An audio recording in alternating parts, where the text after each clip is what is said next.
So we are at the beginning of the 8th session of our Atal FTV. We are having expert Dr. Abhishek Jha from Karunya Institute of Technology and Science.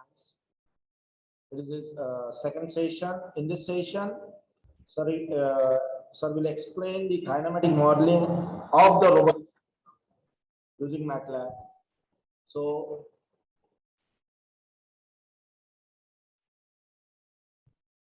over to you, sir.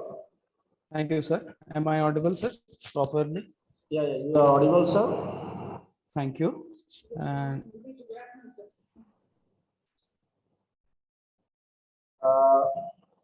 may I know, sir, you are. just a minute, sir. Just a minute. There is some technical glitch from my side. Just a second. Okay.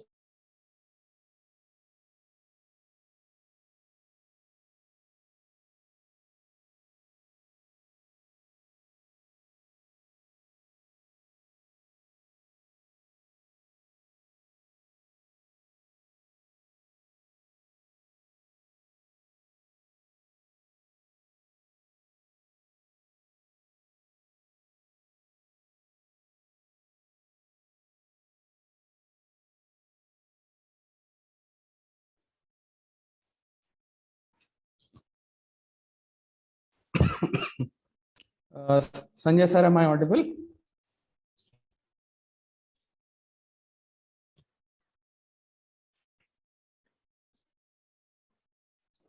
Sir, you are audible, sir.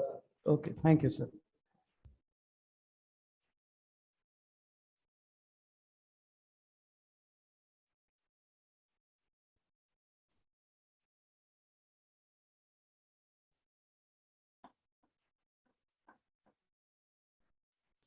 Is the screen visible? Yes, sir. Screen also. Thank you, sir. Thank you for your response. So, very good afternoon to all the participants. And in this particular session, we'll be discussing with the kinematic modeling of robotic systems using MATLAB. So since last 2-3 days, all the participants or all of you might have gone through the several features of the MATLAB. What is the capability of MATLAB and how it can be used for various types of problem solving technique. In the continuation, today we'll be specifically focusing on the kinematic modeling part of robotic systems. So let's get started. So this is the agenda of today's talk. First of all, we'll have a quick intro of the world of robotics.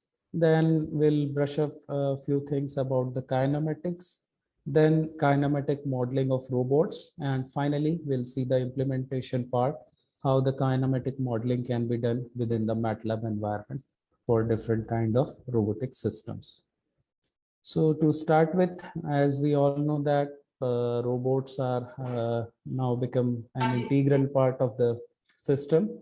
But if we talk about the robots, so in the left portion of the slide, you can see what we have imagined or what are the popular ones. So these kind of science fiction movies have made robot really popular.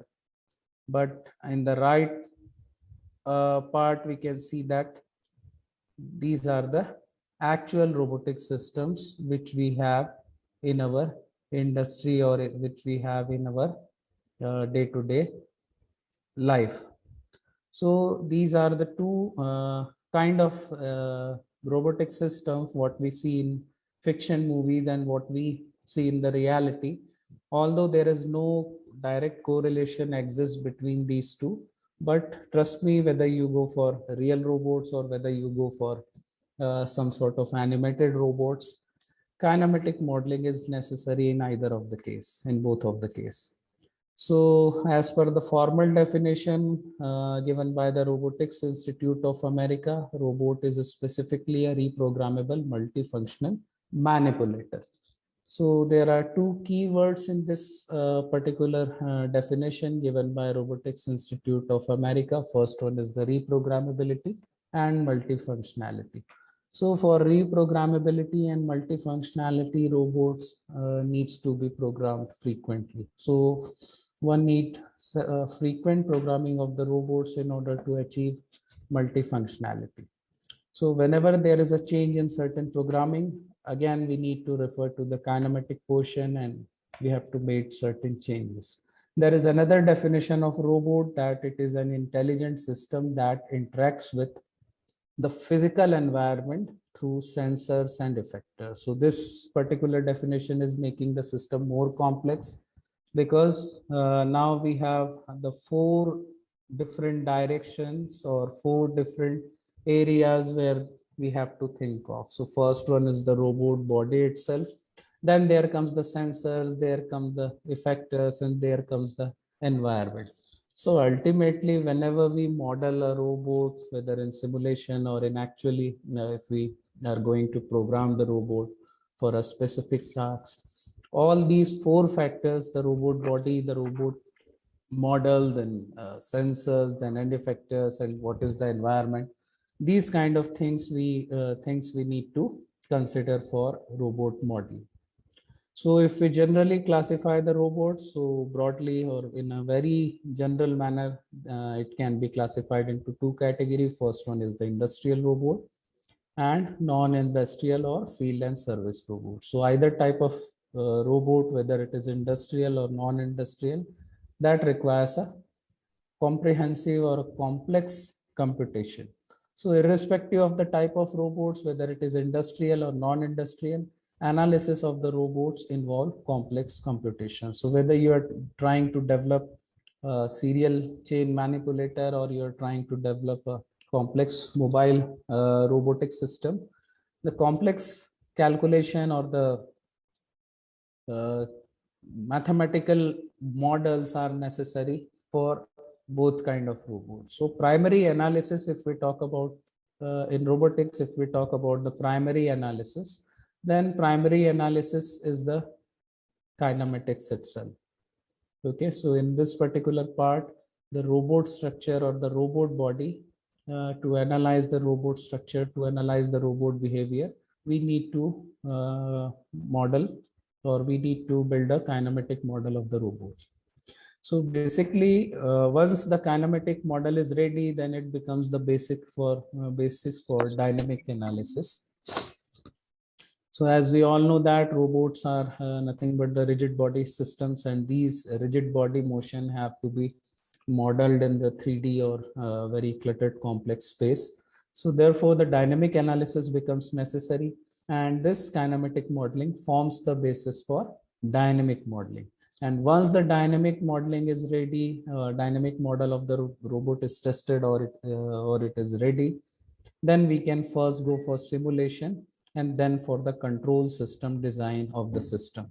So this is the traditional workflow involved in robot analysis or robot modeling, we can say. So first we need to start with the kinematics, then we'll go for the dynamics. Then if simulation is needed, then some kind of simulation is performed. And after that successful simulation, we can plan for the control system. So that control system incorporates the sensors and the environmental effects into the account.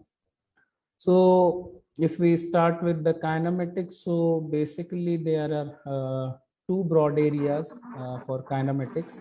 First one is the fixed base robots or industrial robots, what we call the serial chain manipulators. And second one is the mobile robots or mobile robot platform. So if we talk about the kinematics is basically the study of geometrical aspect of the motion.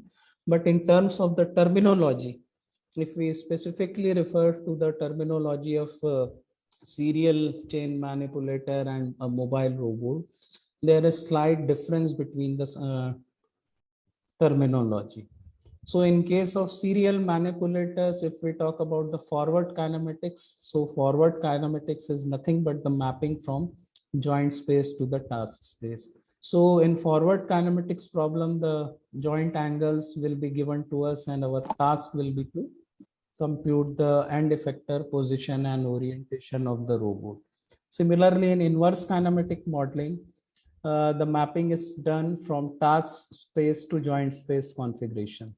So in inverse kinematics, the end effector position and orientation will be known to us, and we'll try to compute the associated joint variables. And there is another term called differential kinematics. There is another term called differential kinematics. So in differential kinematics, we are interested in computing the velocities. We are interested in computing the joint velocities to end effector velocities and vice versa.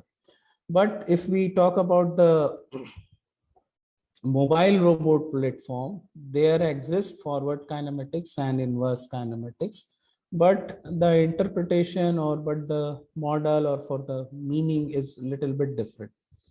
So here in fixed base robot, we do have a fixed base, fixed reference frame, with respect to which we can measure the joint position, joint orientation, etc. But here in mobile robots, there are n number of points in the mobile robots which are moving continuously with respect to time, and there is no some sort of fixed reference point or fixed coordinate system available. So therefore, there is a direct measurement of these entities, angles, and position is not possible. So therefore, the relation that describes the forward and inverse kinematic model in case of mobile robots is the differential kinematics. So in forward kinematics or forward differential kinematic model of a mobile robot, we will be given with the wheel speeds, and our target or our aim objective is to compute the velocity of the robot. Whereas in inverse kinematic model, the robot velocity will be known to us, and we'll try to find out the wheel speeds. So this is the basic difference between the kinematic models of the fixed base robot, serial chain manipulator, and the mobile robot platform. So kinematics is a very essential study in case of robots, because kinematics can yield accurate calculations in many problems such as positioning in space. So whenever we try to whenever we try to design or develop the kinematic model of the robot, ultimately we are trying to map between the joint variables and the task space variable for calculating some kind of positions. So since we are dealing with the kinematic model, and robot kinematics involve computation of positions, orientations, and their derivatives. So just in the previous slide, we discussed about the forward, inverse, and differential kinematics. So exactly in robot kinematics, what we try to do, we try to compute the positions, we try to compute the orientation, and the time derivatives of the position and orientation. So this is the conventional way of representing a position and orientation of a point in a serial chain manipulator. So here 1T2 or 0T1 represents one homogeneous transformation matrix which describes the position and orientation of a link. So it is written in the form of a 4x4 square matrix. So this particular matrix gives the position and orientation information.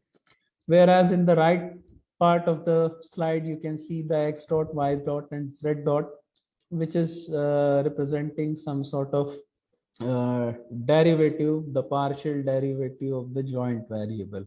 So this particular expression is just the half portion of the Jacobian computation, where we are trying to compute the end effector velocity. So this is the half expression for the end effector velocity, where we are computing the x dot, y dot, z dot, and this particular matrix represents the Jacobian matrix. So the objective of showing these matrices in this particular slide is that, because for robot kinematic modeling, we require matrices, and most of the information or most of the modeling part or the parameters are defined in terms of matrices in robotics. So So what we can deduce from those particular matrices, that robot modeling and analysis mostly involve matrices. So we have to specifically define different matrices for position, orientation, transformation, and there are many more things which we need, which we can define using matrices. And as we all know that MATLAB is one of the best computing platform in its class for working with matrices. So whenever it comes to the matrix, so MATLAB is one of the best options. And another feature or another advantage for using MATLAB is that there are n number of toolboxes available. So it is from the MATLAB or the MathWorks itself, as well as some third-party toolboxes are available. So which provide n number of or very useful functions, very useful programs for modeling and analysis of robots. So from these toolboxes, whether it is MathWorks based toolbox or whether it is third-party based toolbox, we can address several computational domains like vision, control, optimization, then machine learning kind of things, so that we can integrate within the MATLAB environment for application development. And another feature is that availability of the dedicated robotics toolbox. So one dedicated robotics toolbox is available within the MATLAB environment, which can be used for several functions, which can be used for solving problems from in different domains. So if we look at the robotic system toolbox, which is incorporated in the MATLAB installation part. So basically it has got 6 functionality. I am talking about the 2015 version. So in the latest version 2020-21, there might some more functionality be there. But in my system installation 2015 one, there are these 6 main applications available. First one is the coordinate system transformation. So this robotic system toolbox contains utilities or functions for coordinate system transformations. Then there is a connection available for robot operating system. So ROS or robot operating system is very popular nowadays for designing and developing different robot models.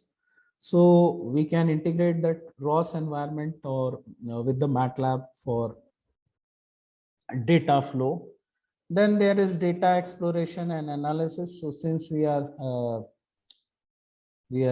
integrating the ROS environment and the MATLAB environment, so what we can do, we can utilize the data processing capability of the MATLAB within the ROS environment. Then algorithm design, then application design, as well as the hardware deployment. These 3 things are also possible. So simply we can integrate this robotic system toolbox of MATLAB directly with the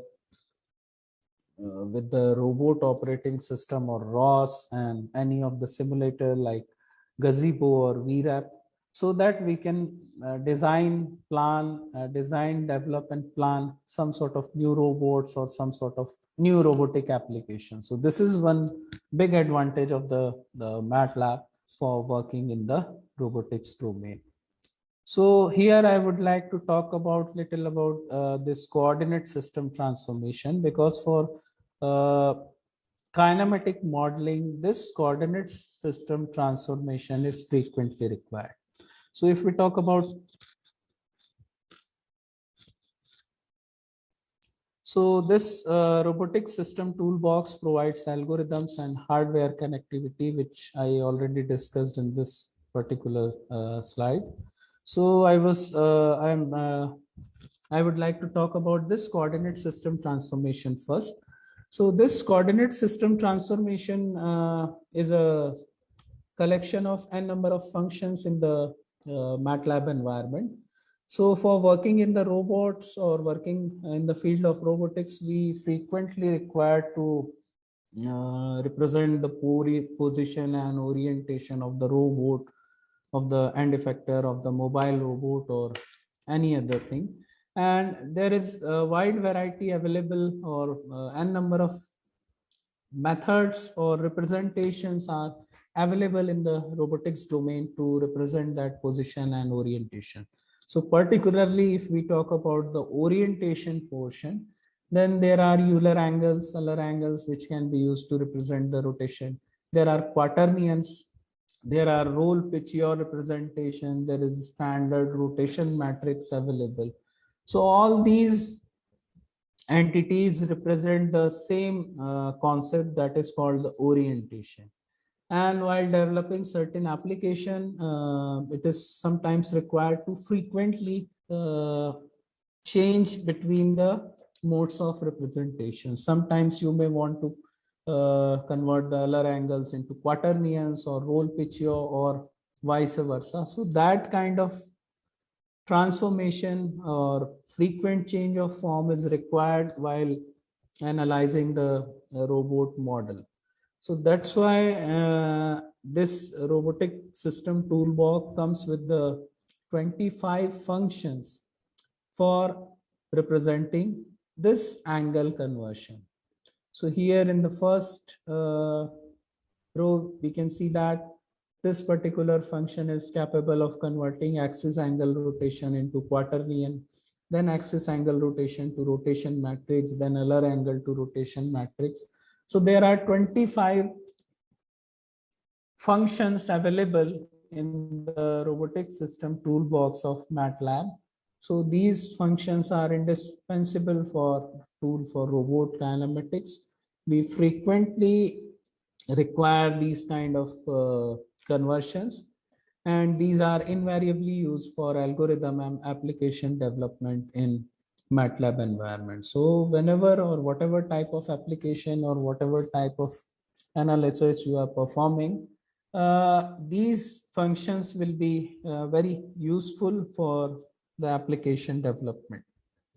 So let's get started with the programmatic workflow. So we discussed about the robots, we discussed about the MATLAB, we discussed about the kinematics, but how do we actually start working with the robotics concept in the MATLAB environment?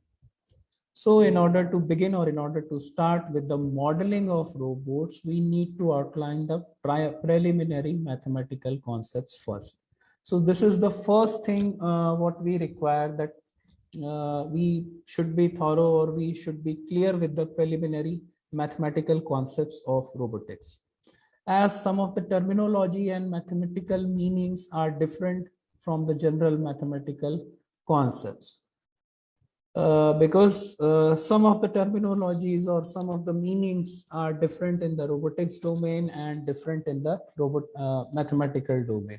For example, multiplication of rotation matrices. So whenever we define a rotation matrices for computing certain kind of orientation, suppose Euler angle or roll pitch yaw representation, the order of rotation of matrices is different. In some case, we use pre-multiplication, and in some case we use post-multiplication, and both yield to different result. So this is one example. Then inverting a homogeneous transformation matrix is another mathematical concept that we need to take care. So here the position and orientation of the robot is represented by a 4x4 transformation matrix we have seen in the previous slide. So this is a 4x4 homogeneous transformation matrix. So as we can see, this is a square matrix, and MATLAB contains a simple inverse function to inverse the matrices. But in robotics, we cannot use that inverse function for this particular matrix, because this is not a general 4x4 matrix. It is a homogeneous transformation matrix, or matrix defined in the homogeneous coordinates. So therefore, there is a different methodology to invert these kind of matrices. And another example is the Jacobian matrix. So Jacobian matrix, what we compute in robotics, and Jacobian matrix, what is available in the mathematics domain, has a quite different meaning. So therefore, we must be clear with the mathematical concept, and care should be taken while using such computations in the program. So these tips are for the beginners who are going to start robot modeling within the MATLAB environment. So let us take a problem. So let us take a sample problem for the serial robots. So here in the figure, a 3-link robot is shown, 3R manipulator is shown. So it is composed by 3 revolute joints. So this is joint number 1, joint number 2, and joint number 3.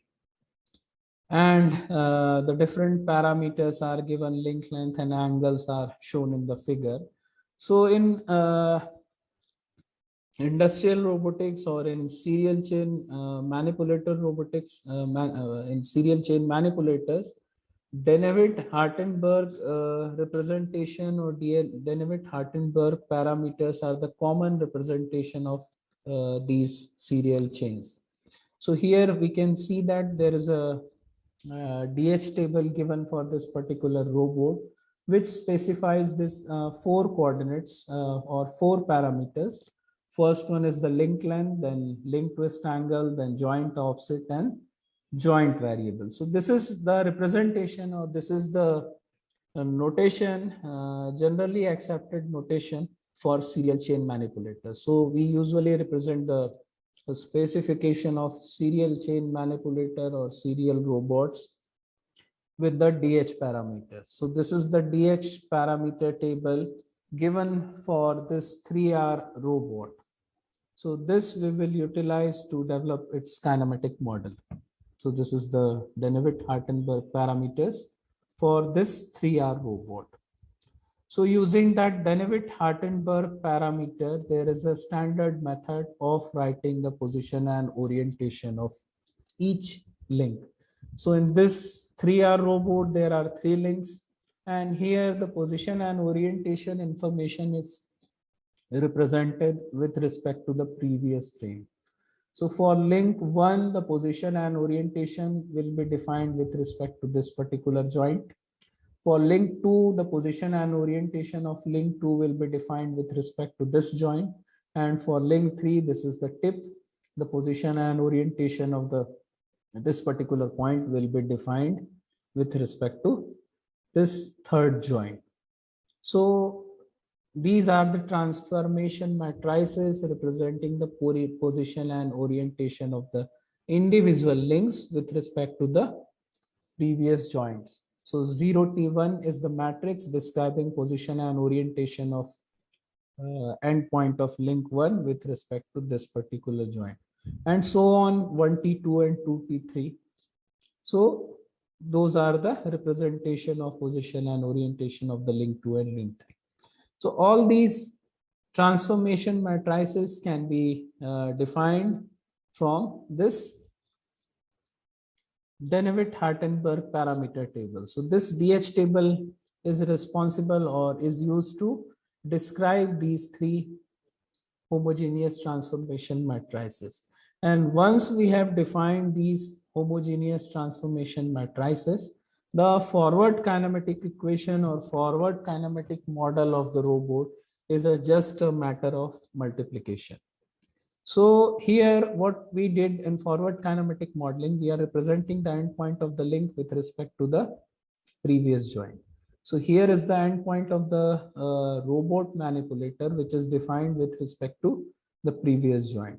So in forward kinematic model, we will try to define this x3, y3 with respect to this fixed reference frame. So for that thing, what we can do, we can simply multiply these 3 transformation matrices 0T1, 1T2 and 2T3 in a particular order. So the resulting matrix will describe the position and orientation of the endpoint with respect to first frame, with respect to our fixed reference frame. So this is the concept of forward kinematic model. So what we need to do, we need to define these transformation matrices, and we need to simply multiply these 3 matrices to get the forward kinematic equation. So this is the concept. So how do we do that in MATLAB? So again, in doing MATLAB, there are two ways of defining such a kinematic model of the robot. The first way or the first technique is to use the symbolic math toolbox. So if we are using the symbolic math toolbox, we'll be specifying the variables and the constants in the terms of symbols. So that is a very common way or common technique for defining or modeling the system. So using the symbolic math toolbox, what we can do, we can define symbolic variables, expression, functions, and preferences. We can use the different operators like arithmetic operators, relational and logical operations on those symbolic objects. And the conversion between the symbolic and the numeric computation is also possible. So this is one popular way. Symbolic computation is popular way in robotics for defining such kind of models. So let us see how the symbolic computation can be used. So this is one snapshot from the MATLAB window for the forward kinematic modeling of the robot. So if you refer to the first line of the program, if you refer to this particular figure, so there are three angles, theta1, theta2, and theta3. And there are three link lengths, L1, L2, and L3. So if we talk about the variables in this particular robot model, then theta is the variable. Theta values may change as per the configuration. And link lengths L1, L2, and L3 are constants. Link length L1, L2, and L3 are constants. So how we can perform symbolic computation in MATLAB, that particular thing is shown in this particular slide. So here first we need to define the symbolic variables. So here T1, T2, T3 stands for the theta1, theta2, theta3.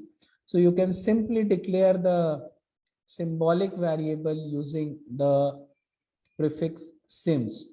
So sims T1, T2, T3 define the three symbolic variables theta1, theta2, and theta3. Similarly, there are link lengths. So what we can do, we can define the link lengths also as the symbolic variable or in the symbolic representation as L1, L2, and L3.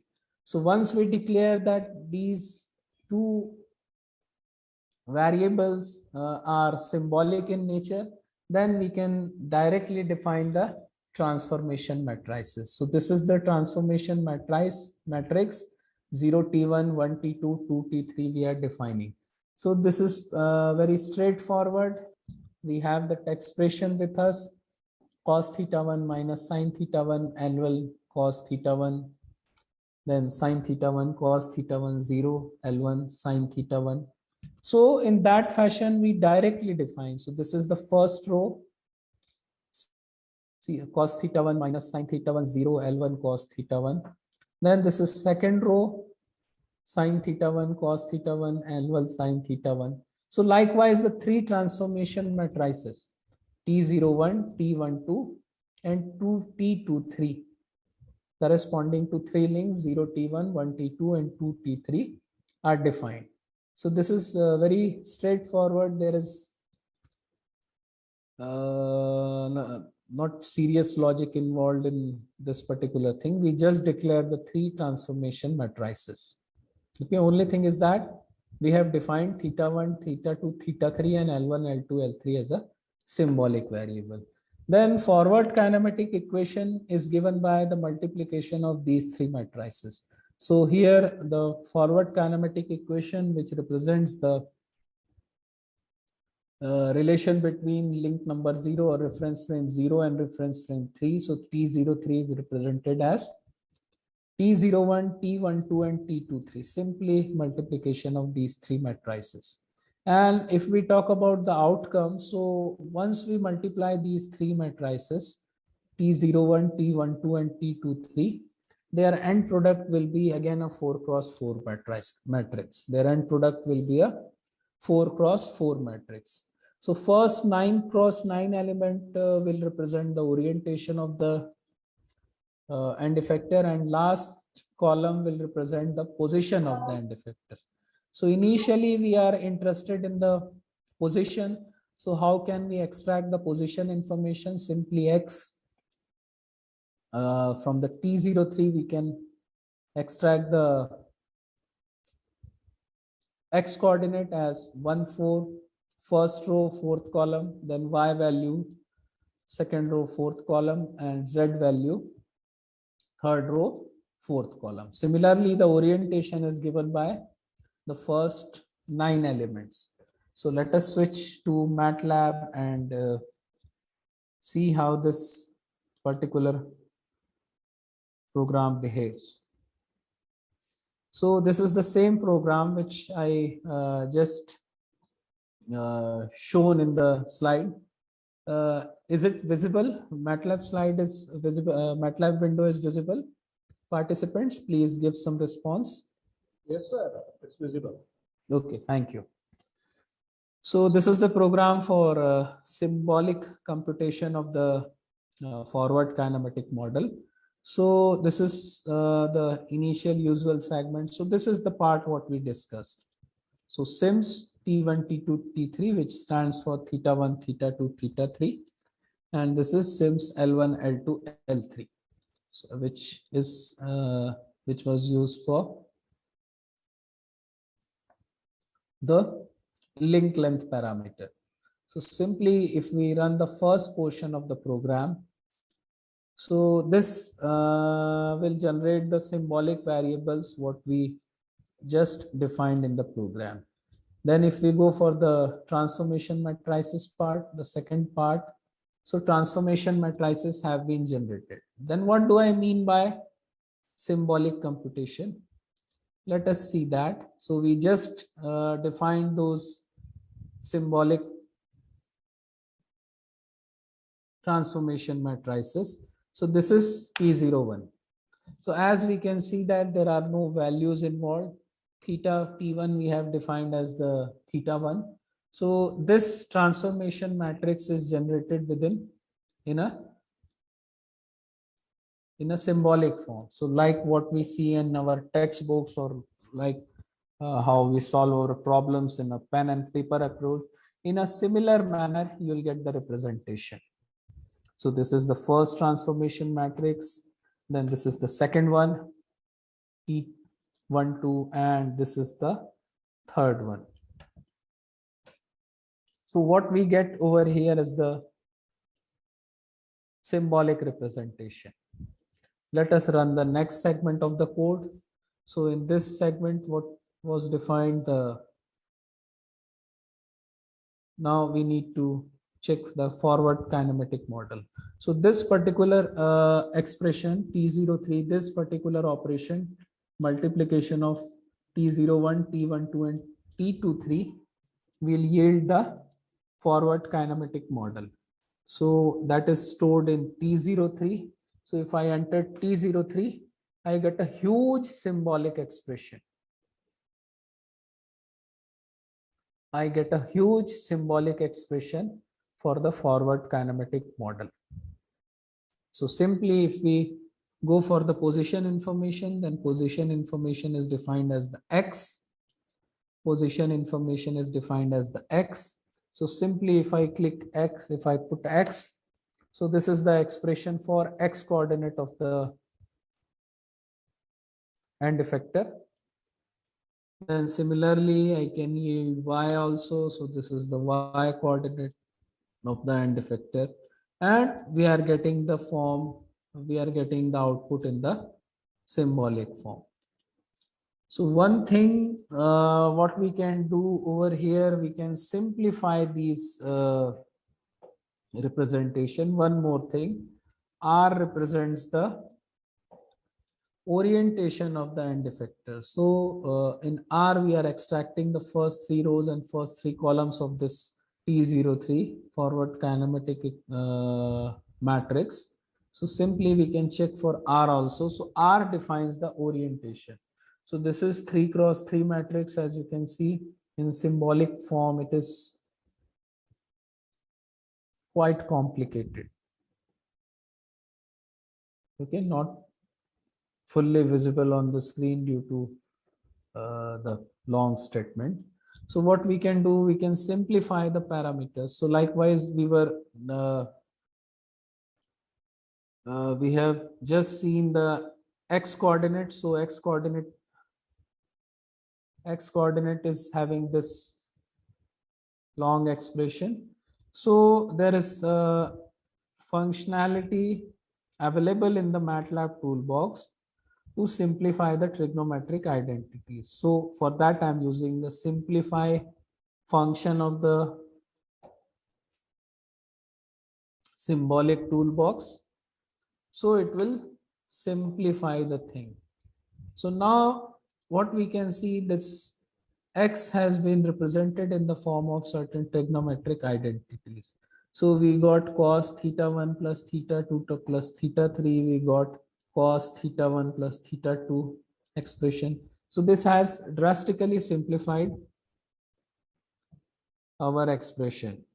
So similarly, we can simplify the y coordinate also. So now this is simple form. So this simplify function simply applies the trigonometric identities in the expression and tries to simplify the complex equation into simple one. So this is the x coordinate of the end effector given by L1 cos theta 1 plus L2 cos theta 1 plus theta 2 and L3 cos theta 1 plus theta 2 plus theta 3. And similarly, this is the y expression. So this is how we symbolically model the robotic equation. And these things you can cross check it with this particular figure, that if you try to find the x3, y3, z3, it will be given or it can be defined in terms of theta 1, theta 2 and theta 3. So this is what we mean by symbolic computation. We use the symbolic variable. So this is one way of computing or one way of modeling in the MATLAB environment. And this was the output what we just saw on the MATLAB screen, T01, T2, T3, and simplification of the complex position terms. So this is symbolic computation. Then there comes the numeric computation. So the only difference between symbolic computation and numeric computation is that we need to specify the numeric values first. So in the first program, what we just saw, we defined the symbolic variable as T1, T2, T3, which were representing the values of theta 1, theta 2, and theta 3. And also we defined the link length symbolically. But in numeric computation mode, we cannot go with that, and we have to specify the numeric values first. So once we specify the numeric values first, then only we'll be able to use those values in our program flow. So this is the change what we need to do to convert that symbolic computation into numeric computation. So here sims T1, T2, T3 is there, and now that has been replaced by T1 equal to 0, T2 equal to 0, T3 equal to 0, or any other theta value as per your program requirement. And L1, L2, L3 you also have to specify. So this is the program for numeric computation, and the only change in the previous program and this program is that we have numeric values of theta 1, theta 2, theta 3 and L1, L2, L3 in this particular program. So once we have defined these numeric values, we can carry out the computations. So let us see how the numeric computation works in the MATLAB environment.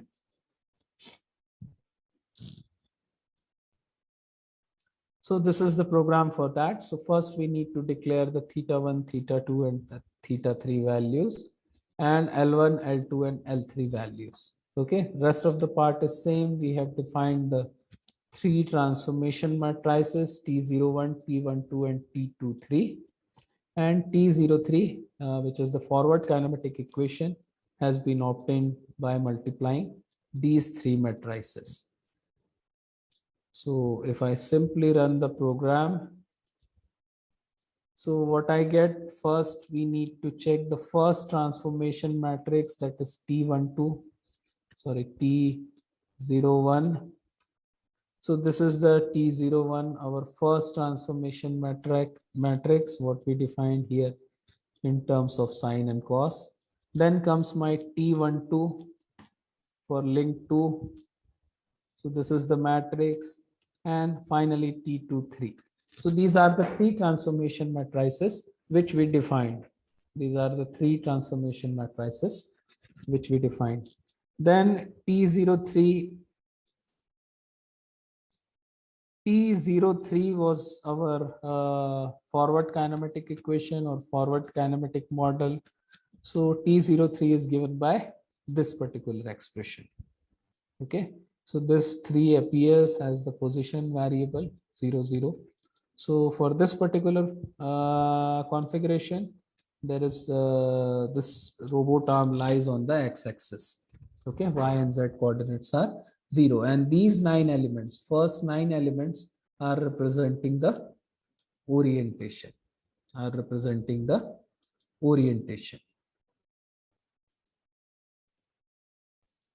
So this is how we define the kinematic, or simply I'll say the forward kinematic model of a serial manipulator within MATLAB environment. You just have to define the transformation matrices.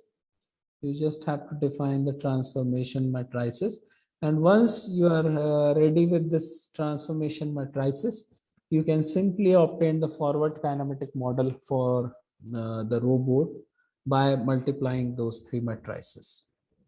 So this was the forward kinematic modeling. So in forward kinematic modeling, what we discussed, the problem is that we have the joint variables values with us, and we are trying to estimate the position and orientation information of the end effector. The position and orientation of the end effector. So this is a very straightforward and simple problem, where we have the joint values, we have the DH parameters with us, and we try to define those transformation matrices, multiply those matrices, and get the forward kinematic equation and position orientation. But the major difficulty, so forward kinematics is pretty simple and straightforward. The major difficulty in the kinematic modeling lies in the inverse kinematic model. What is inverse kinematic model? For inverse kinematic modeling, we'll be given with the values of position and orientation, and our objective will be to find the theta values for those given position and orientation. So since we have already seen that there are a lot of trigonometric identities and complex coupled equations are involved in defining these matrices, so there is always a possibility that we do not have the analytical solution or closed form of solution for all the robots.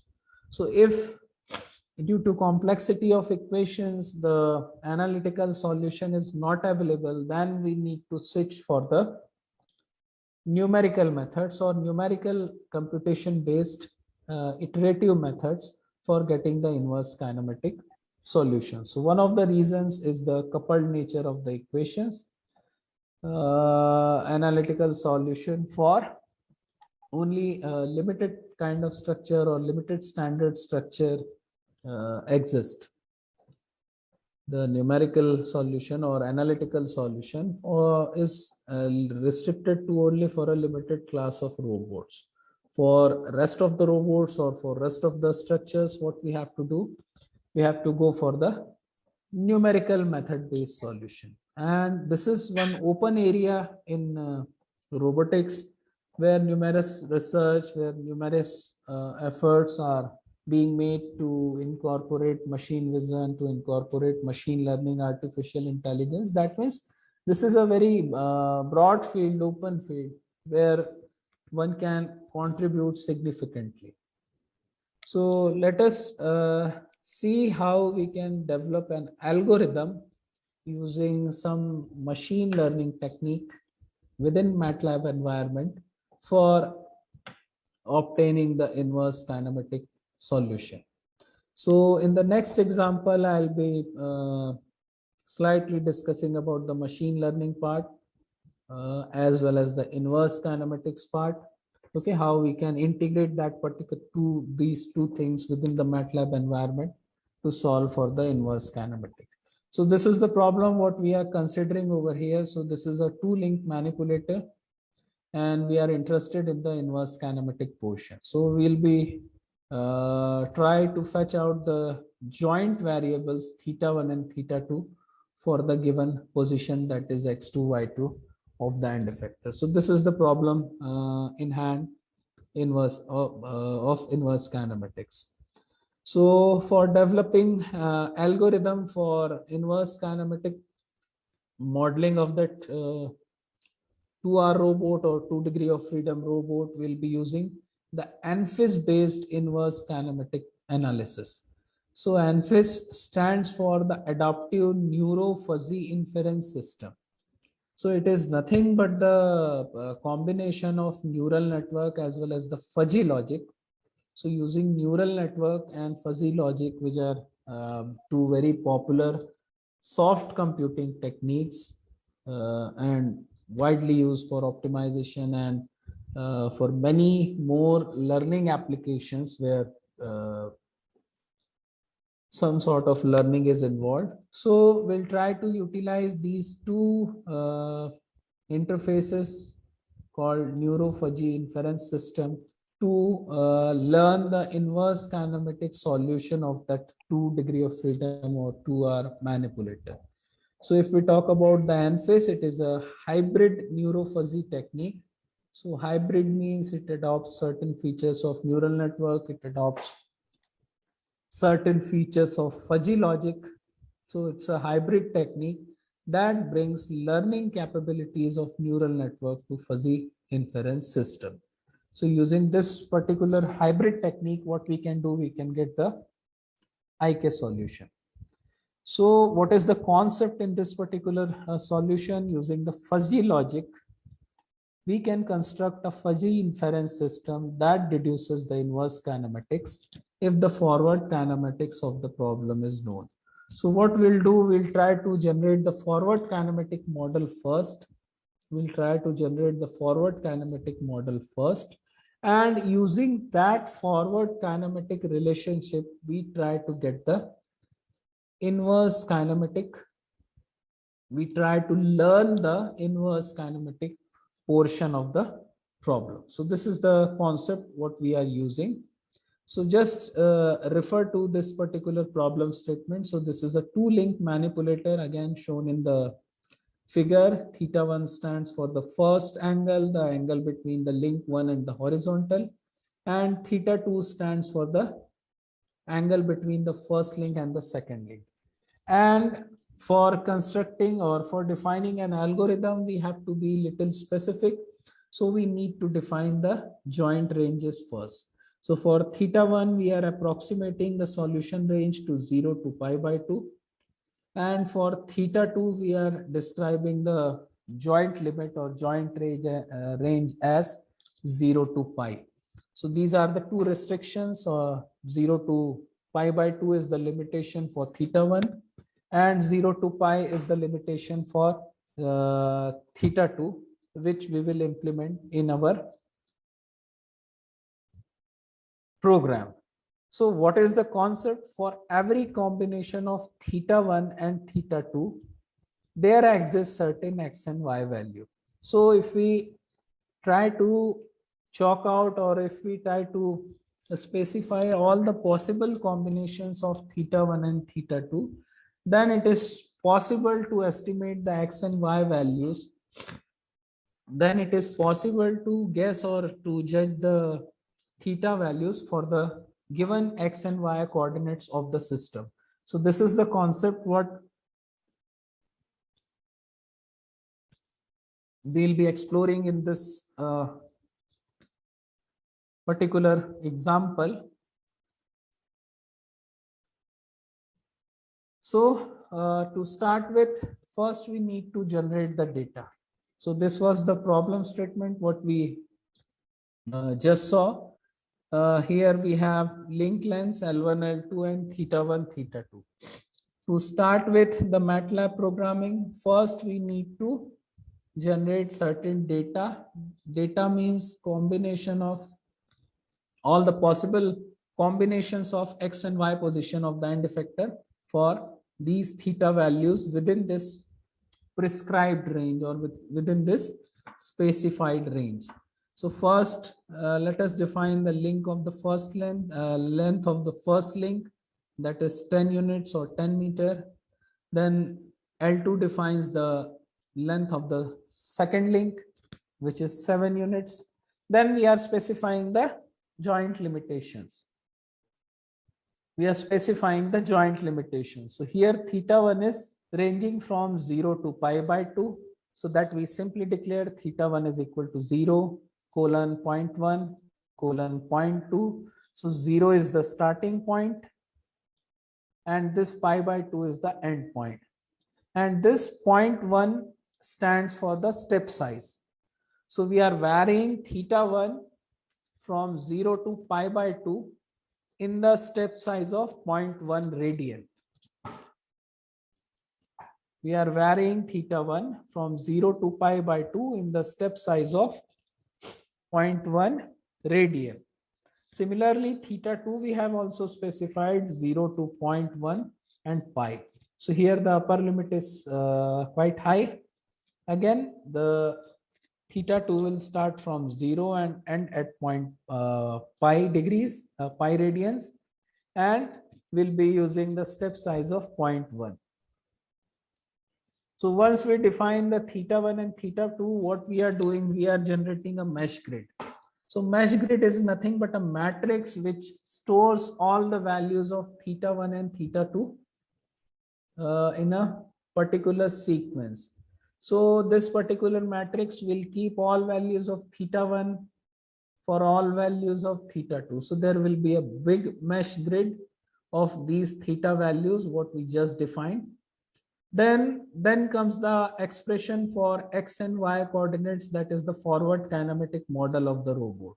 So here x is given by L1 into cos theta 1, L2 into cos theta 1 plus theta 2, and y L1 plus sine theta, L1 into sine theta 1 and L2 multiplied by sine theta 1 plus theta 2. So if you refer to the geometry, this is the x coordinate of the robot, what we are trying to estimate. So from the geometry you can identify that this particular coordinate will be x1 L1 cos theta 1 plus L2 cos theta 1 plus theta 2. So that means whatever expression for x and y we wrote here, that is obtained from geometry of this particular robot. So these are the x and y coordinates. These are the expression for x and y coordinate. And you can see that we are passing the theta 1 values and theta 2 values. So what are theta 1 and theta 2? So theta 1 and theta 2 are huge matrices which contain several values. Theta 1 and theta 2 are the huge matrices of particular size which contains several values. Okay. So here x and y, these two data types, these two position variables what we are generating will be a matrix, So let us switch back to the MATLAB environment and see what do we mean by that first segment of the code. So this is the first segment of the code what we just discussed.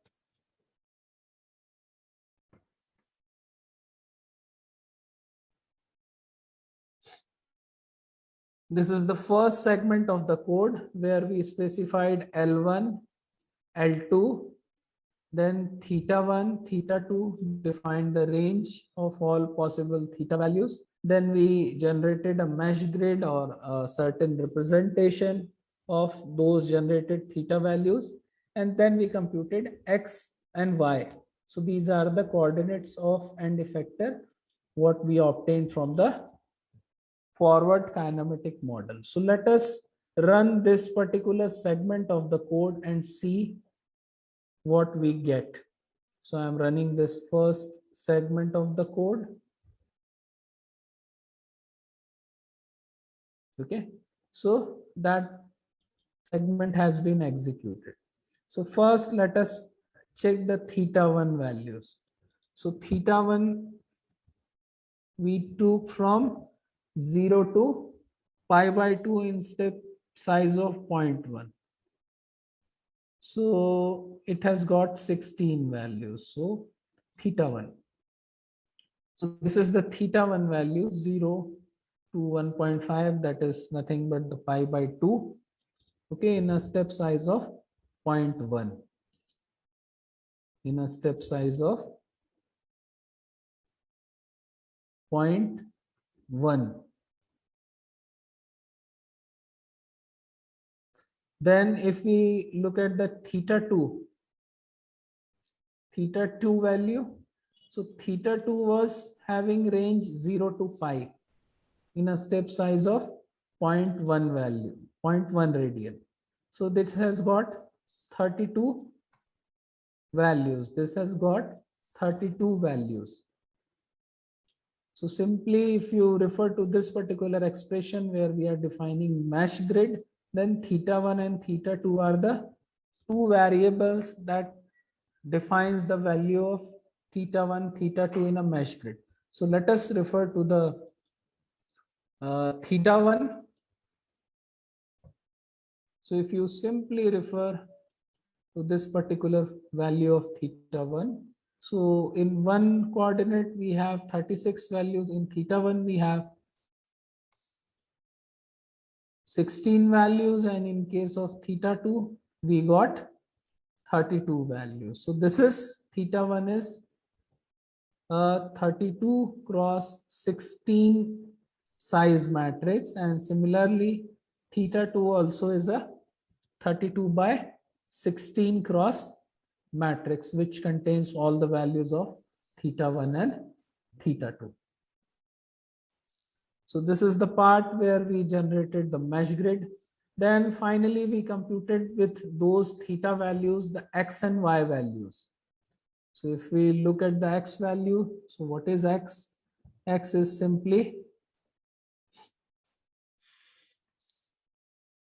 the position values what we generated, and similarly Y also.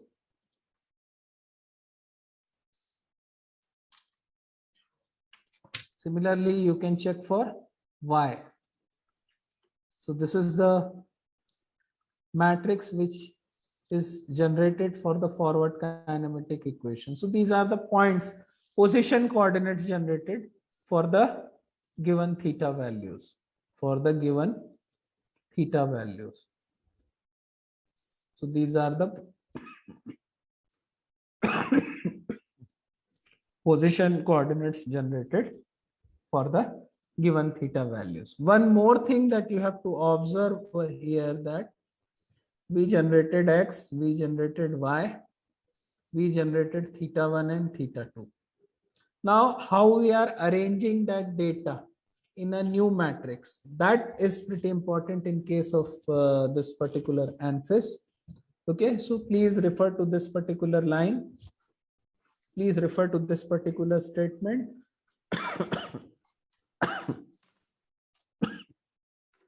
Where we are generating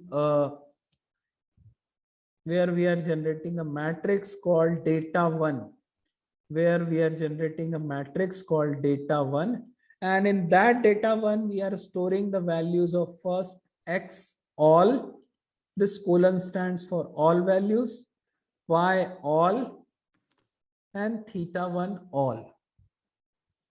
Okay, So this data one, this data set refers to X, Y, and theta one. This first data set, what we just defined, refers to X, Y, and theta one. Similarly, in a second data set, what we have saved the value of X, Y, and theta 2. So we have generated two separate data sets for X, Y, theta 1 and X, Y, theta 2. What is the reason that we'll going to see next? But let us refer to that data set, data 1. So data 1 is a 512 cross 3 matrix which contains 512 rows and 3 columns. So first value refers for X, second value refers for Y, and third value refers for theta 1. Because in data 1 we have defined X, Y, and theta 1.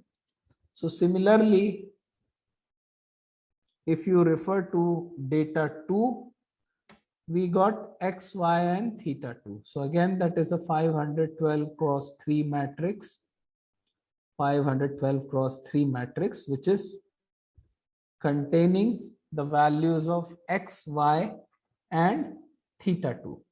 So this is the initial step. We just defined the matrices.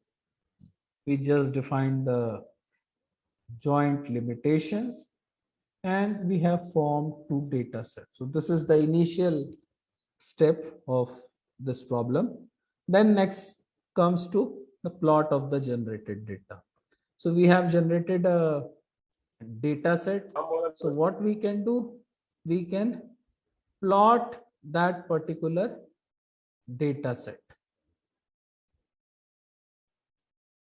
So let us plot.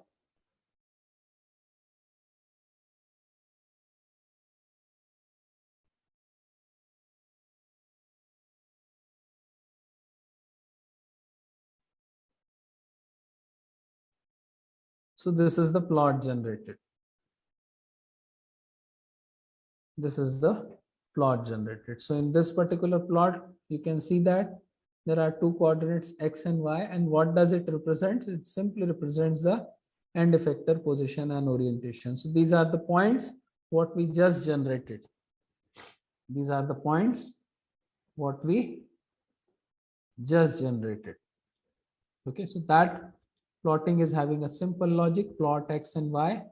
So this is the command for plotting. So X and Y we have, in X and Y we have stored the end effector values. So we are plotting that particular thing. So this was the plot of the generated data. So this was the plot what we have just seen. So here it is superimposed with the manipulator model.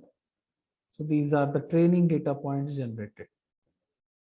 So now let us go back to the ANFIS network. So whatever segment we just saw, whatever segment of code we just saw, that was for data generation. For any kind of learning technique or soft computation technique, what we need is the data.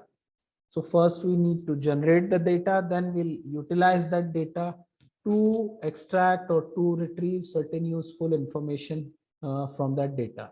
So the information we are trying to extract from that particular data is the theta 1 and theta 2 values for the given X and Y values. So that is what inverse kinematic is. So now we are now we'll discuss the tools or the ANFIS flow work.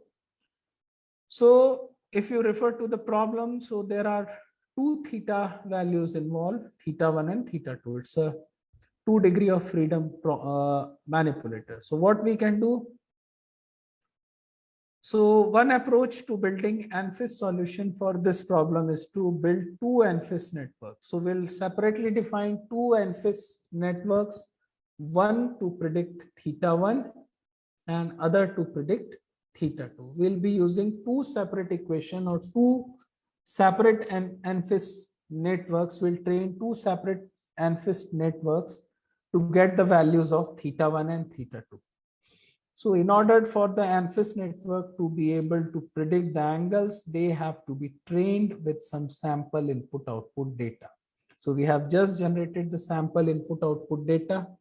The first ANFIS network will be trained for X, Y coordinates as input and theta 1 as output. So just refer to this particular expression where in data 1, what we saved X, Y, and theta 1.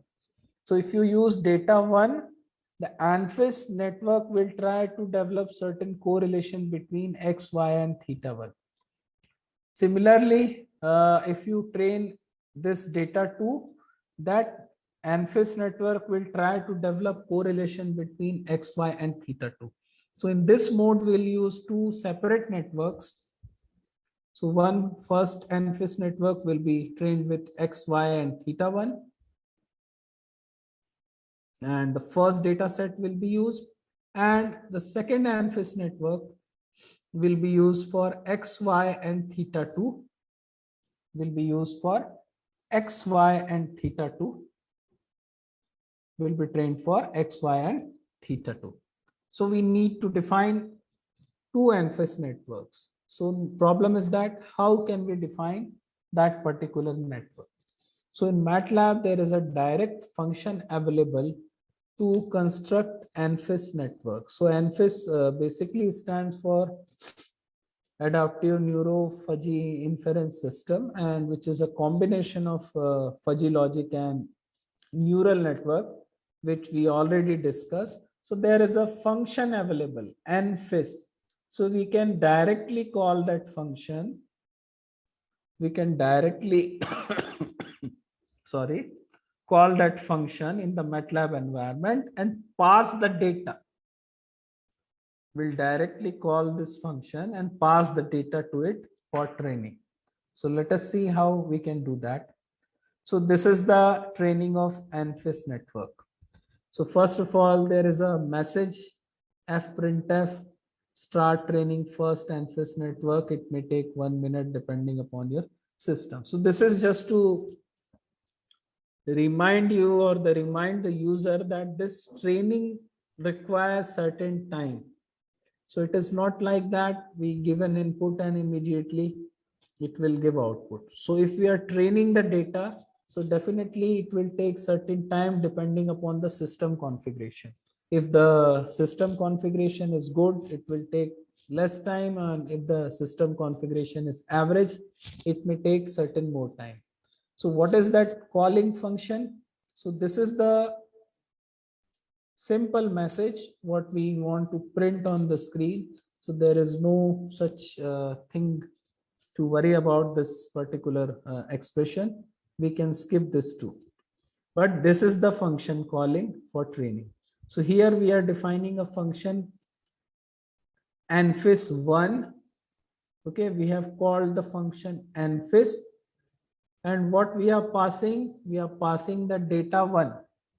So this data 1 contains X, Y, and theta 1 values. Please try to correlate. So this data 1 contains X, Y, and theta 1 values. So here we are passing X, Y as data 1 as the data input. Then there is a number called 7. So number of 7 is nothing but the number of membership function, what we require in neural network. Then this 150 stands for the number of training epochs, which is required in neural network, the standard thing. And this is also another vector 000, which is somehow related to display the progress on the screen. So these are the default parameters. These are the default parameters. These are the default input parameters which we need to specify for this calling this input. The main thing is that we are passing the data 1, which is X, Y, and theta 1. So this is the first. This particular command will train the first ANFIS network.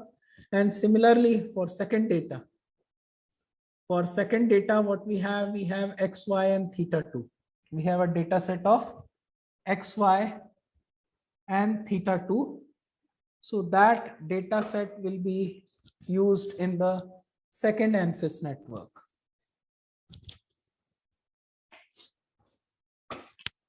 That data set will be used in the second ANFIS network.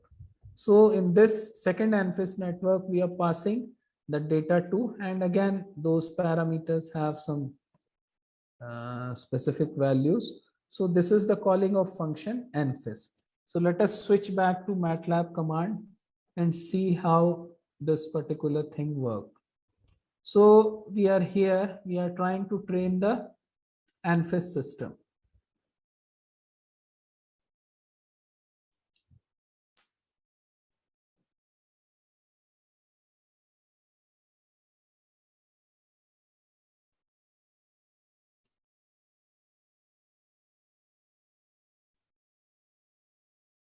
We are trying to train the ANFIS system. So up to data we have generated a plot also. So this particular segment of the code we need to run. So we'll be training the ANFIS network. So you'll see a message that it requires certain time depending upon the system configuration. So let me run this particular segment of the code. So you can see that there is a message, start training first ANFIS network. It may take 1 minute or something depending upon the system configuration. So once that model is trained, we'll get a structure over here. So now first network has been trained. Now it is training the second network.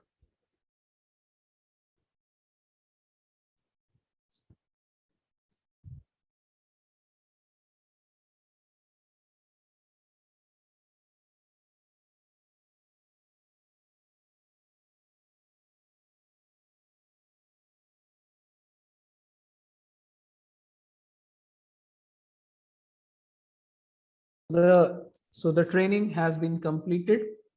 So how so we can see that in the workspace there are two structures appearing, ANFIS 1 and ANFIS 2. So you can simply click this, and these are the properties that you can explore. So once you explore the properties, you'll better understand what is going behind this particular function. So this is ANFIS 1 and this is ANFIS 2. So remember that ANFIS 1 is used to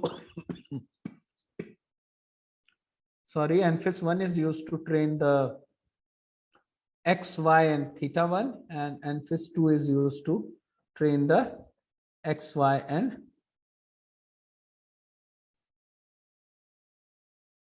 theta 2. So we have done with the training part. So our training system is ready. Now next step is to validate the training system.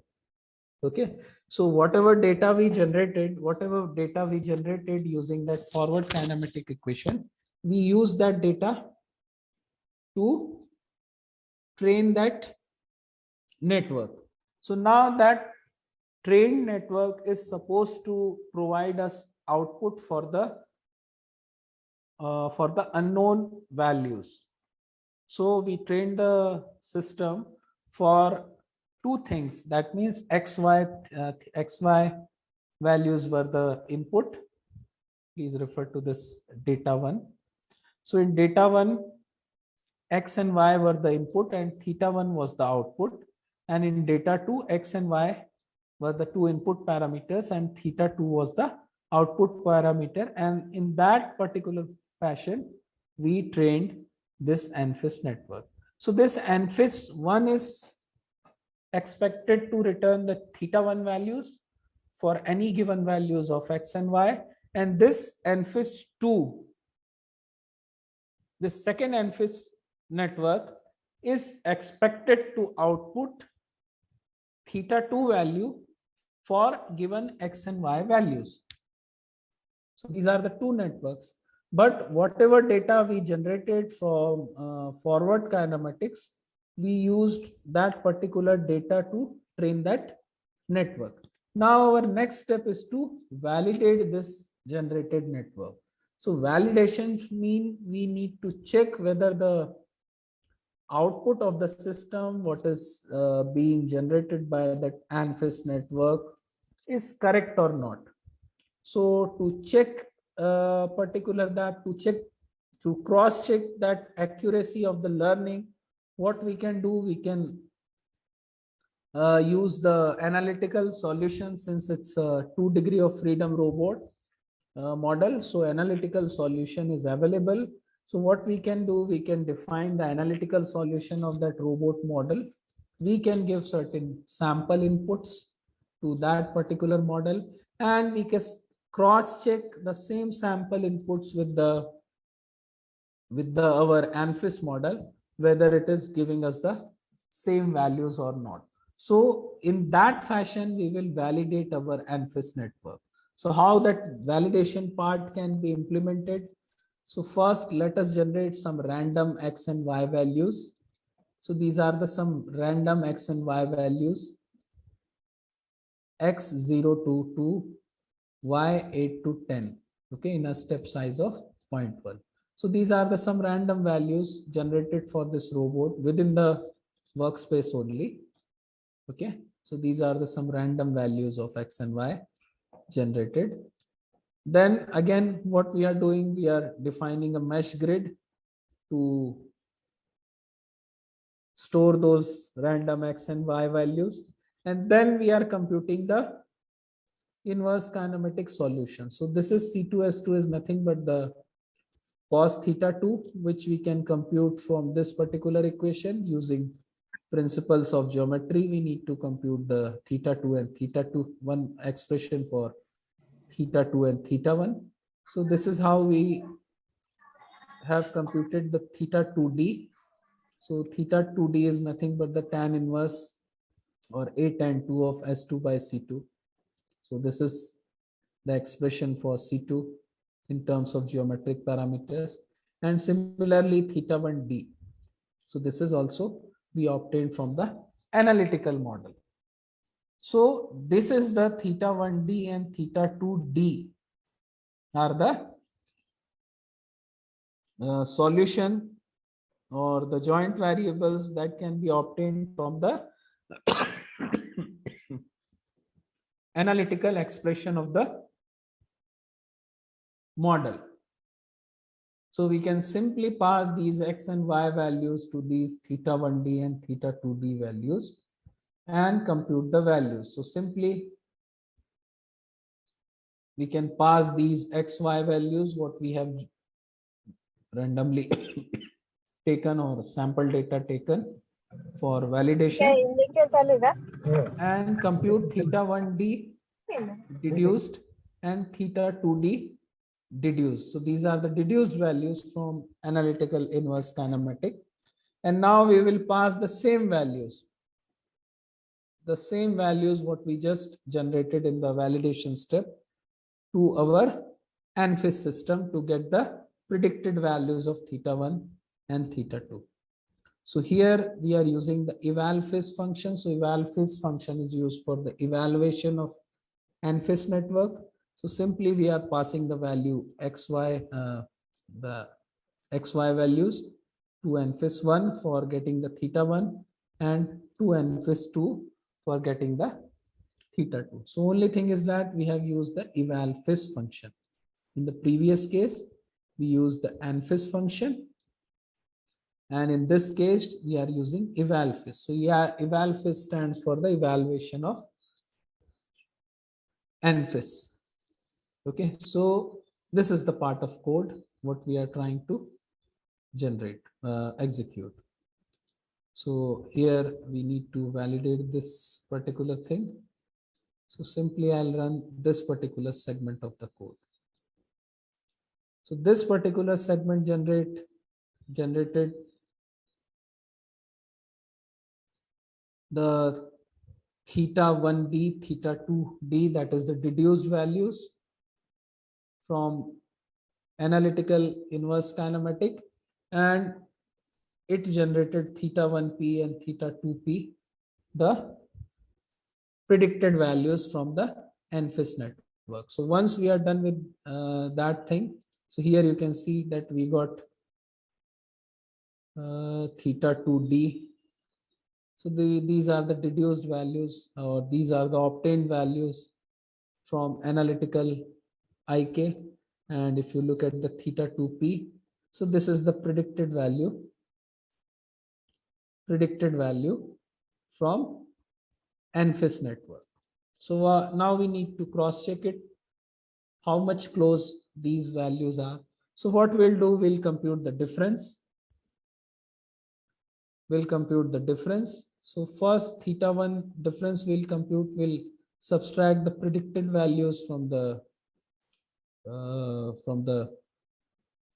values obtained from analytical method for theta1 and theta2. So this is the difference what we are computing in the next segment of the code, theta1d all minus theta1p.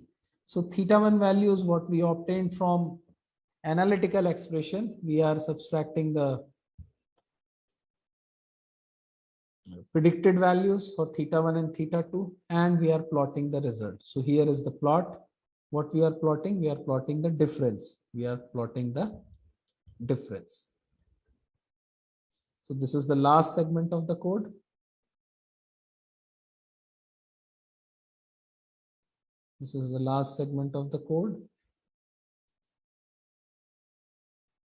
That we are executing. So this is the graph generated. So here in the first graph, we can see that the theta1d minus theta1p, the difference between the analytical solution and the predicted solution is shown over here for theta1, and in the bottom graph, again that difference is shown for theta2. So if you look at the order of the graph, if you look at the difference or error in the graph, it is of the order 10 to the power minus 3. Okay, so this error between those two values is ranging from 0 to certain values, but they are of order 10 to the power minus 3. So that means very, very, very minor difference is there. So what we can say, that whatever value our expression, the analytical expression is calculating, and whatever value our ANFIS network is calculating, they are fairly close. To the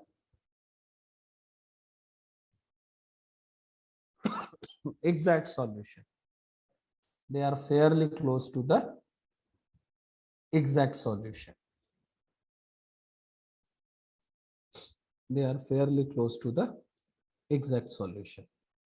So this is how we implement, or how we can generate the algorithm for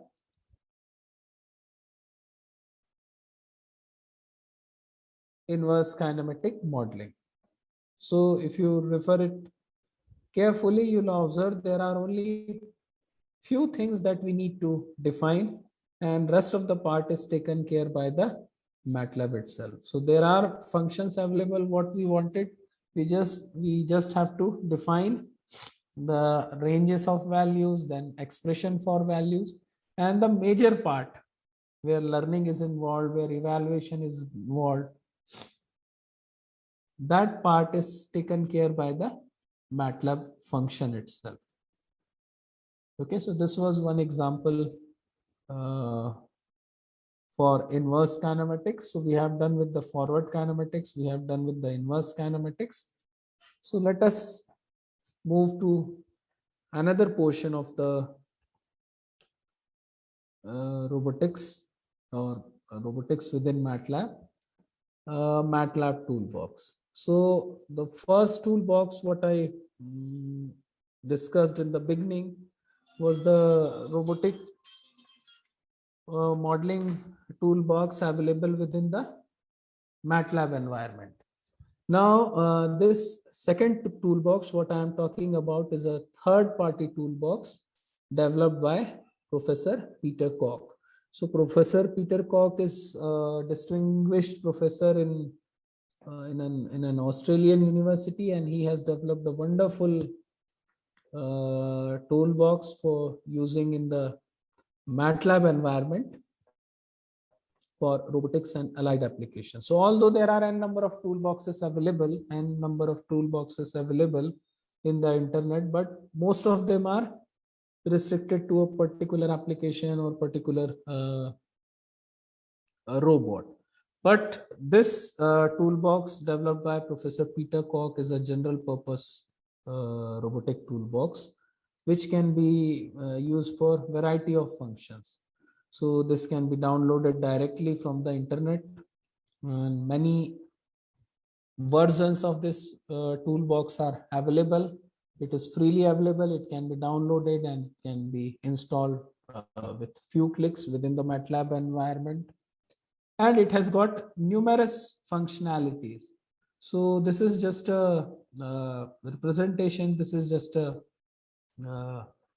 figure of that demo platform of that particular toolbox. So these are the different functionalities. We can generate rotation, transformation, trajectory. Then for serial robot, we have n number of options. For mobile robots, we have n number of options. So these are the basic operations what can be done within the robotics toolbox. So homogeneous transformation, differential motion, trajectory generation, pose representation, serial link manipulator, then few standard classic robot platforms are available, dynamics, mobile robot, localization. So there are a number of functionalities that can be explored using this particular toolbox.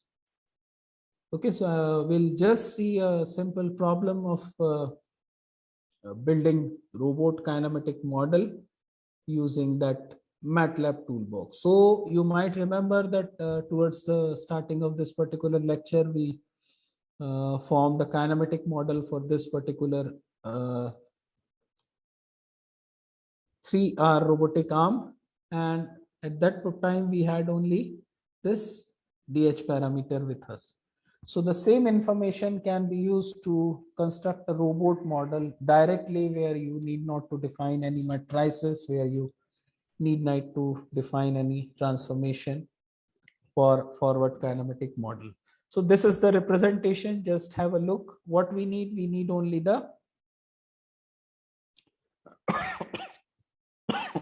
sorry, we need only the DH parameters of the robot model. So once the DH parameter of the robot model are known to us, we can directly create the robot model. So once you install that particular toolbox within your MATLAB, then simply by defining this particular line. So just have a look here. L1 has been this 3-link manipulator has got 3 links, link 1, 2, and 3. So L1 has been defined using this syntax: L1 link D0 A1 alpha 0. So what are these? D, A, alpha, and 0 stands for? These are nothing but the DH parameters. So if you refer to the table of DH parameters, so D value for link 1 is 0, A value for link 1 is L1, alpha value for link 1 is 0. Okay, so these are the 3 parameters what we are specifying: the joint offset, the link length. So link length we are taking it as unity for our problem, and alpha is 0. So this is all the description of link 1. Similarly, link 2 description can be defined, and link 3 description can be defined. So let us check this particular thing in the MATLAB environment.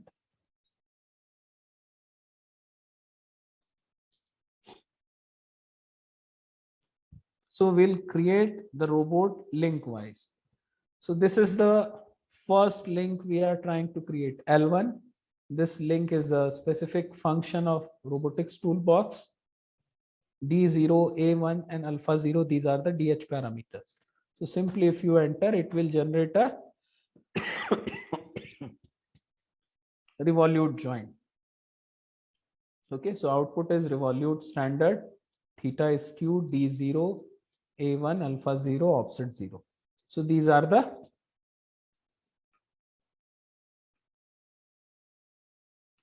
properties of that particular link. Okay, so please refer to this particular program.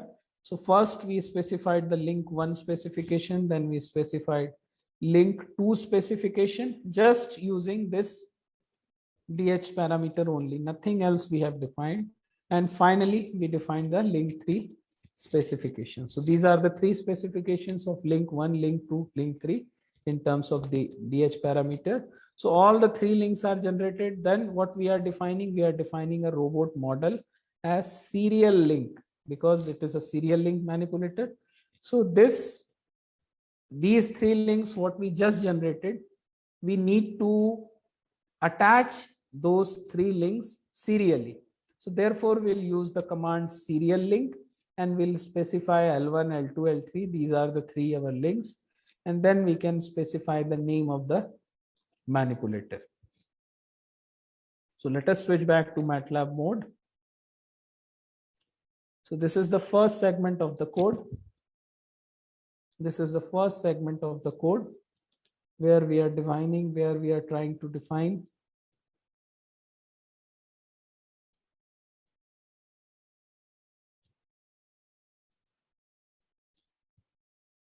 This is the first segment of the code where we are defining the 3 links.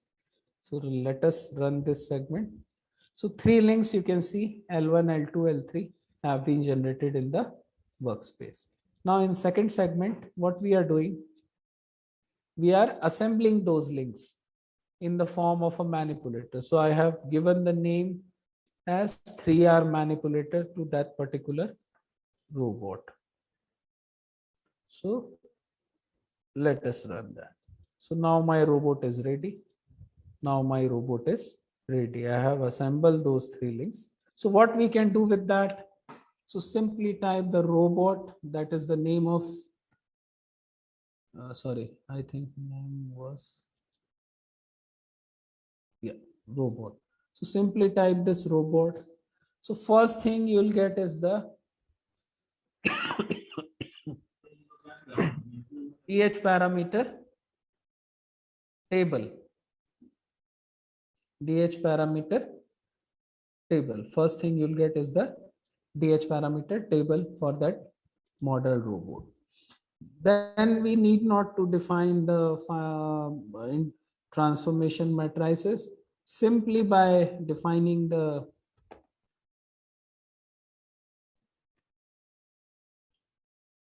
fkine function, we can compute the forward kinematic equation for that robot. So this is the forward kinematic equation. We simply use the function robot, that is the name of the robot, followed by fkine. So fkine stands for forward kinematics. And what we just passed the 3 joint variables, theta 1, theta 2, theta 3 values. So any values you can pass to it to compute the forward kinematics. There are many more functionalities that you can perform within this platform. So this was for your robot where you can customize your DH parameters. So there are options available.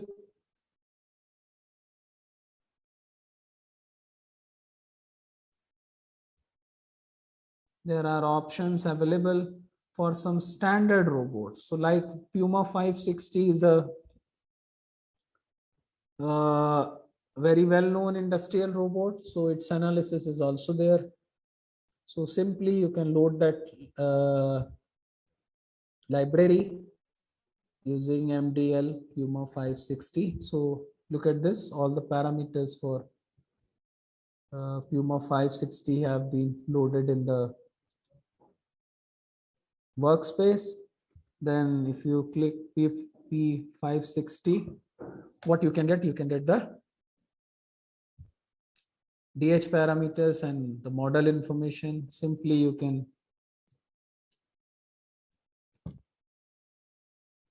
perform the forward kinematics, trajectory planning, anything for that particular robot also. So this is the forward kinematic for one of the poses. Okay. So in this fashion, using this robotics toolbox, third-party toolbox, you can also model the forward as well as the inverse kinematic model. You can plan the trajectory, and you can have some good animation. And not only for serial robots, you'll have various algorithms and various development programs for mobile robots too. So these are some of the functionalities. Okay. So in the last, what I would like to summarize for this session is that MATLAB can be an effective tool for modeling as well as analysis of robots. So what we can do, we can build our own applications by, or we can utilize some third-party toolboxes also for analyzing the application. And once you are done with the mathematical part, you can start building your own concepts. You can start building your own systems within the MATLAB environment for modeling and analysis of robots. Then another important advantage of MATLAB is the hardware abstraction through connection of ROS or through direct hardware support. Some of the hardwares can be tested within the MATLAB environment. And one more current feature is the support to ROS based computational platform. So that is an added feature or an added advantage, because ROS is nowadays preferred for most of the robotics development programs, the robotics development systems, and many companies are also using ROS. So you can integrate this MATLAB with the ROS environment to develop variety of systems. So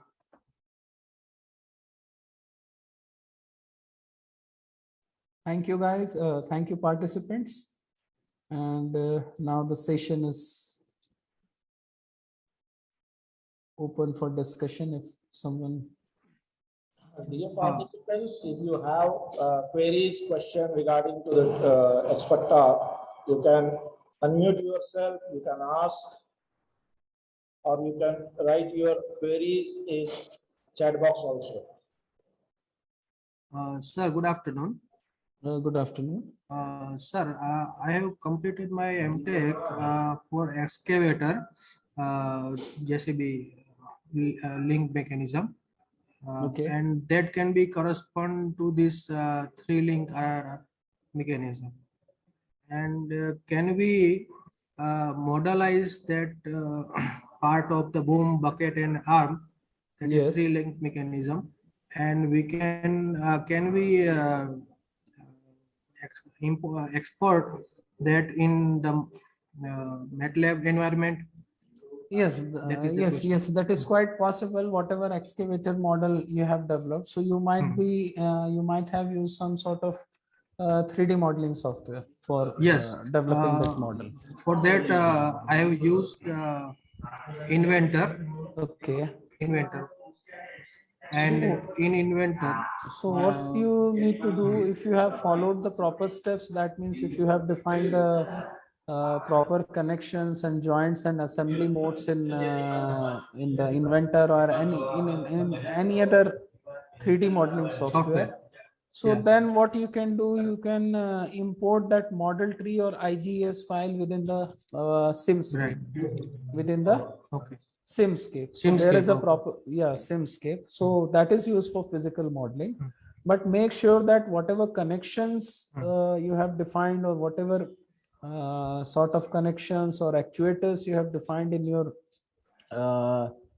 3D model in the CAD software, that must be imported properly within the MATLAB environment. Then you can define the control system, you can perform the various analysis within MATLAB. Okay, sir. So thank you, sir.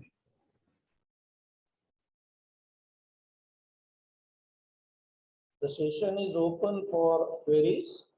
Again, anyone have any queries can ask.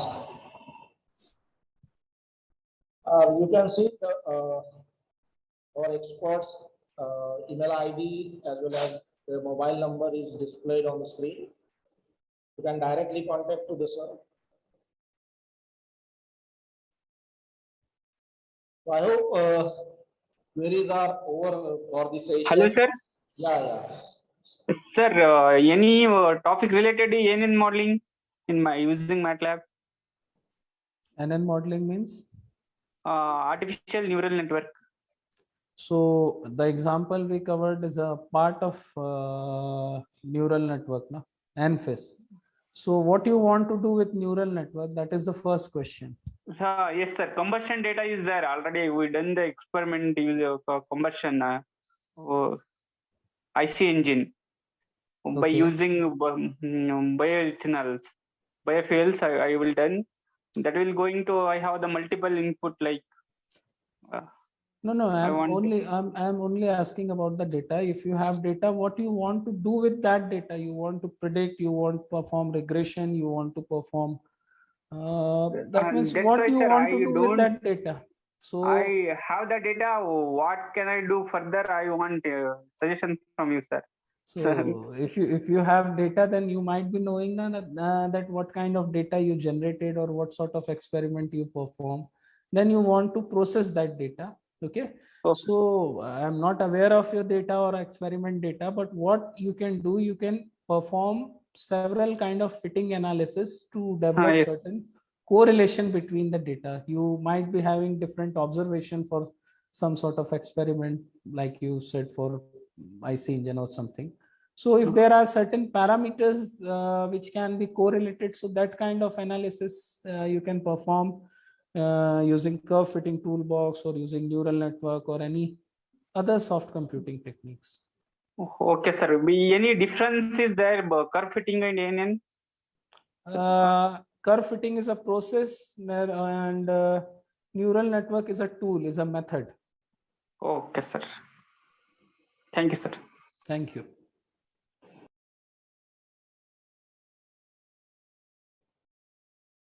Well, I hope we wait for any queries again.